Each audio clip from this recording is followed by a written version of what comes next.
हजारों साल पहले हुई थी एक भविष्यवाणी। महान संत ने कहा था, एक आदमी आएगा, वो अमेरिका को रास्ता दिखाएगा। ट्रंप जीते चुनाव तो दुनिया क्यों देख रही भारत की राह। यूक्रेन के राष्ट्रपति को इंतजार बड़े भाई मोदी करवाएंगे। रूस यूक्रेन युद्ध शांत। विश्व गुरु का सपना विवेकानंद ने देखा, क्या वो अब पूरा होने वाला है। शपथ के बाद ही ट्रंप अयोध्या में झुकाएंगे सिर। अब पलट गया पूरा खेल। भारत अब अमेरिका को रास्ता दिखाने जा रहा है। इसकी भविष्यवाणी हजारों साल पहले एक महान संत ने कर दी थी। ट्रंप चुनाव जीत गए, लेकिन माहौल ऐसा है जैसे नरेंद्र मोदी ने अमेरिका का चुनाव जीत लिया हो। अमेरिकी राष्ट्रपति का चुनाव हिंदुस्तान के गांव के आदमी से क्यों जुड़ा है, ये खेल आपको हम बारीकी से समझाते। कैसे राष्ट्रपति ट्रंप के बनते ही विश्व के लीडरों का बॉस नरेंद्र मोदी बन गए, इस बात को भी समझाते। अमेरिका और रूस अब तक एक दूसरे के कट्टर दुश्मन थे, लेकिन बीच में नरेंद्र मोदी है और अमेरिका में ट्रंप है, तो दोस्ती की शुरुआत हो सकती है। अमेरिका से रूस की दोस्ती का मतलब है बीच में मारा जाएगा यूक्रेन। इसीलिए यूक्रेन के राष्ट्रपति ने ट्रंप को फोन लगाया।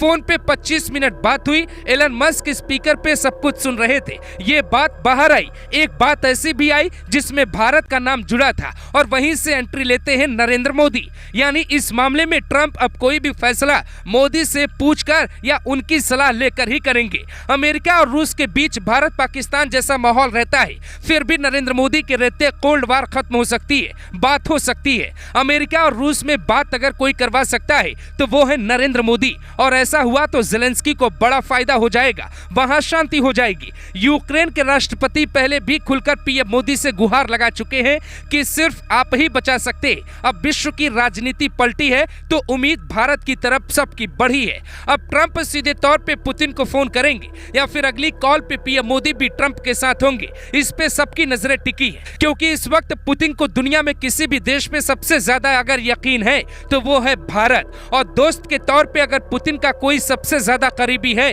तो वो है नरेंद्र मोदी। यही वजह है कि ट्रंप की जीत के बाद अमेरिका में एक वर्ग की नींद उड़ गई है। जो लोग पन्नू को लेकर भारत पे आरोप लगा रहे थे, एनएसए डोभाल को नोटिस भिजवा रहे थे, अब बाइडेन के उन सलाहकारों की नींद उड़ गई, क्योंकि ट्रंप ने साफ कर दिया है कि भारत अमेरिका के रिश्तों को एक नई ऊंचाई देनी है। 20 जनवरी 2025 को शपथ लेने के कुछ महीने बाद ही ट्रंप भारत दौरे पर आएंगे। यहां वो 4 देशों के ग्रुप क्वाड की बैठक में हिस्सा लेंगे। उसके बाद अयोध्या का दौरा कर सकते हैं। 3 नेता मिलकर रुकवाएंगे 2 बड़े युद्ध। इजराइल और ईरान के बीच जो लड़ाई चल रही है, उसमें ट्रंप से ज्यादा बड़ी भूमिका मोदी की हो सकती है, क्योंकि ईरान से भारत के रिश्ते बहुत अच्छे हैं। अगर पुतिन की कुछ शर्तों पर सहमति बनती है और रूस यूक्रेन के बीच शांति आती है, तो भारत पुतिन को ईरान से भी शांति के लिए बात करने के लिए कह सकता है।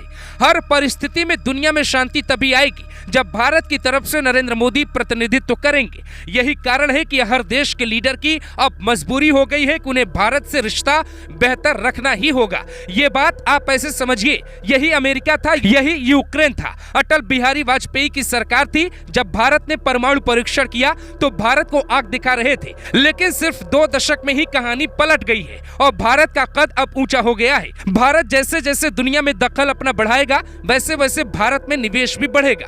पुतिन ने साफ कह दिया है कि भारत को अब महाशक्तियों में शामिल करने का वक्त आ गया है। ट्रंप के इस कार्यकाल में भारत यूएन में अपनी जगह पक्की कर सकता है। ये सब इसलिए होगा क्योंकि नास्त्रेदमस ने सालों पहले कहा था, समुद्र किनारे से एक लड़का दिल्ली आएगा, यानी गुजरात समुद्र के किनारे है, यानी मोदी, वो भारत का मान बढ़ाएगा। ये भविष्यवाणी अब सही होने लगी है।